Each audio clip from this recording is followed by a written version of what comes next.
The Adventure of Tom Sawyer by Mark Twain. Lawman Simplified English Series. Read by Narumon Pansamrong. Chapter 9. Medicine. A new and witty matter occupied Tom's mind. Becky Theatre had stopped coming to school. Tom had struggled with his pride for a few days, and tried to forget her, but failed. He heard that she was ill. If she should die, he no longer took an interest in swimming or even in shows for rent. He went about looking very depressed. His aunt was worrying and began to try all sorts of medicines on him. He bought all the health papers regularly and believed all the solemn nonsense which they contained. The water treatment was new now, and Tom's low condition was an unexpected piece of good fortune to her. He took him out at daylight every morning, stood him up in the bushes, and drowned him with a flood of cool water.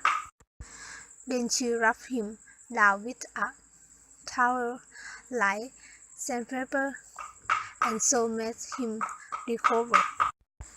Then she rolled him up in a wet sheet and put him away under blanket till she sweated. His soul cleansed and the yellow stains of it came through the skin.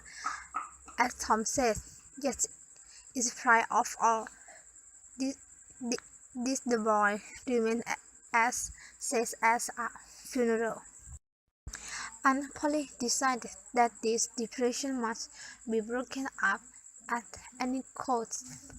Now she heard of painkillers for the first time. She ordered a dozen bottles at once.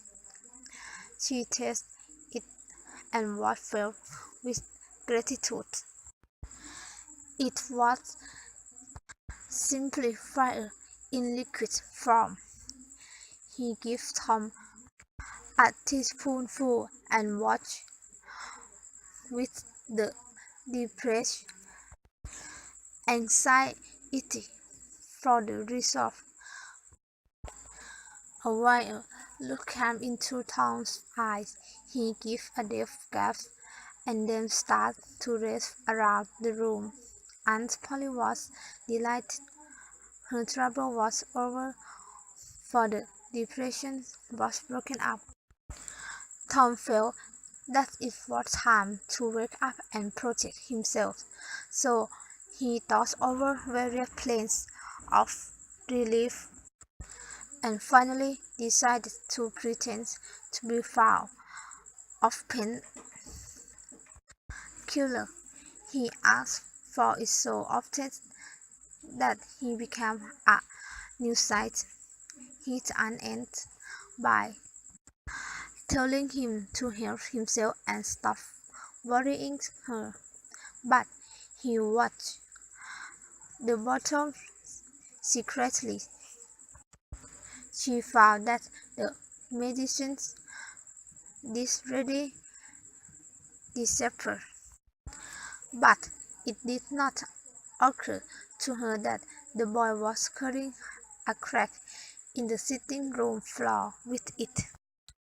"Don't ask for it unless you want it," Peter said Tom, but Peter showed that he did want it. "Are you sure?" Tom was sure. "Now, you ask for it, and I give it to you because I'm not selfish, but if you find you don't like it, you mustn't blame anybody but yourself." Peter still seemed eager, so Tom forced his mouth open and pushed down the painkiller. Peter sprang a couple of yards into the air, shouted a war cry, and then flew round and round the room, banging against the furniture, upsetting the flower pots, and causing general destruction. Necktie rose on his back legs and danced merrily round, screaming with joy. Then he went rushing round the house again, depressing more destruction in his pack, and Polly entered in time to see him take some astounding leap into the air, give a final piercing scream, and sail through the open window, carrying the rest of the flower pots with him. The older lady stood rooted to the floor, with astonishment peering over her glasses. Tom lay on the floor, splitting his sides with laughter. Tom, what on earth is wrong with that cat? I don't know, Aunt, gasped the boy. Why, I never seen anything like it. What did make him behave like that? Indeed, I don't know, Aunt Polly. Cats always do that when they're enjoying themselves. They do they? There was something in her tone that made Tom expect trouble. The old lady bent down. The handle of the teaspoon was visible under the rug. She took it and held it up. Tom looked too guilty. She raised him by the usual handle, his ear, and slapped him. Now, why did you treat that poor, dumb creature like that? I was pretending to be his aunt. What do you mean? I was pretending to be his aunt and trying to burn two bellows out for him. This was putting the matter in a new light.